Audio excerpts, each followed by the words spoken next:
Time now for your forewarned weather with Chief Meteorologist Alana Brophy. How about a super moon for a super night? Scott Taylor catching some video earlier of that super moon. It appears bigger, it appears brighter, and we have another one this year in early December. But I hope that you can get out there and enjoy it. A few clouds sneaking through. Great sunset. Meg caught this one in Salt Lake City. Thank you. When you send your weather photos, we love them. Weather@abc4.com. We love sharing them, and what a pretty view. Clear skies in southern Utah. Susan caught this from Iron County, so you can tell that the clouds only impacting the northern half of the state tonight, and that's due to a weak disturbance. That's really the core of it to the north, but you see how those clouds have built into the northwestern corner of the state in the last few hours, and they're impacting the Wasatch Front. That will bring some mild conditions for some as we head into the overnight. Cache Valley time lapse shows the clouds on the move tonight as the sun was going down. Those shorter days are here as we deal with sunsets in the 5 o'clock hour. Can't believe that.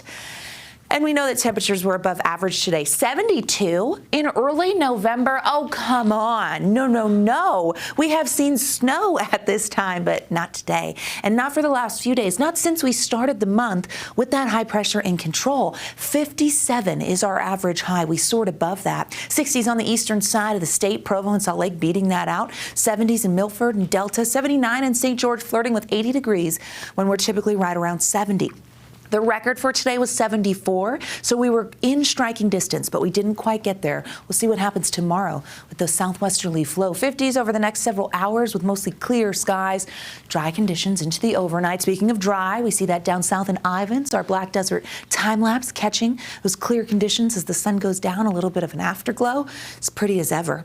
Warm temperatures for tomorrow with the help of the southwesterly winds ahead of an incoming cold front.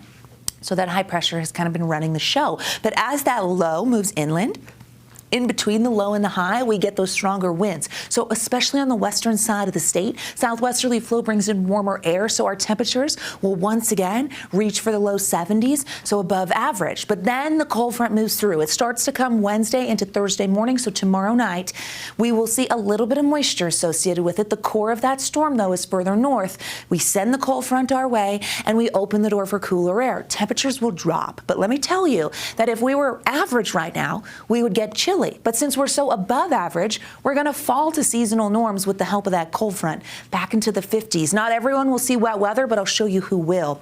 Reinforcing shot of cooler air Friday into Saturday, which will keep our temperatures in the 50s, but we don't stay there for long. No, that high pressure knocks again and says, I'm coming in. And we see the latter half of the weekend and into early next week with that warming trend, dry skies, and perhaps some inversion haze. We'll keep an eye on it and keep you posted. Precipitation potential. This is for our Thursday. Again, the cold front coming through Wednesday into Thursday, and you can see a lot of that moisture focused towards Cache Valley and the northern mountains. That goes all the way to Utah County, but it's a small area of the Beehive State, but it's a populated one, so we could see a little bit of wet weather.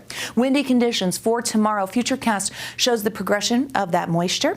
The winds will die down once the front comes in. Here we are by 11 p.m. and you see that moisture focusing on the northwest corner of the state into Cache Valley, and then it slides into the Ogden Valley, Salt Lake, and we see the chance of some showers overnight. A few lingering showers could be there for your morning commute on Thursday, but the cold front passes and we see the snow level drop.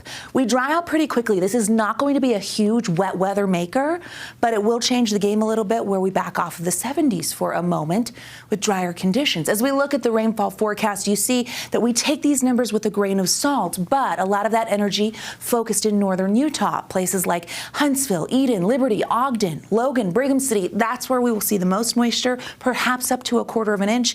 Measurable moisture potential all the way to Spanish Fork and the southwestern corner of Wyoming. Snow accumulation, well, it's going to happen. We see the snow level drop to 7,000 feet with the cold front. Above 7,500 feet, we get some accumulating snow. Light accumulating snow for the northern mountains, the western Uintas, 1 to 4 inches. So no, it's not a lot. It'll be a dusting at the highest peaks, but it's something. 60s and 70s for tomorrow with those above average temperatures and winds, 60s and 70s on the eastern side of the state, upper 70s in St. George. As you look at the next 7 days here, you see that warmth staying above average. Really pretty forecast there in the south if you like dry conditions. And then you look at the Wasatch Front, a little bit of variety. We serve it up. It's a buffet. Do you like showers? We give those to you. Are you interested in clouds? Few of those. Maybe a cool down? How about a scoop of that? Whatever you like, we have over the next 7 days, and none of it is extreme. We got